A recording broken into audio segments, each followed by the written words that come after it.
Now? And the normal low is...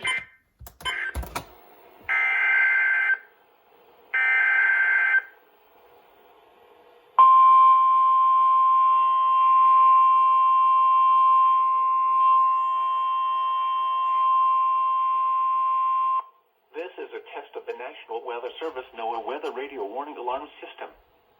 This test is conducted every Wednesday between 11 a.m. and noon local time, unless there is severe weather in the area, in which case the test is postponed until Thursday.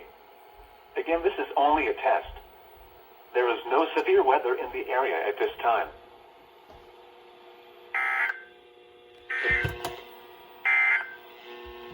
The current time is 11 a.m. Central Daylight Time.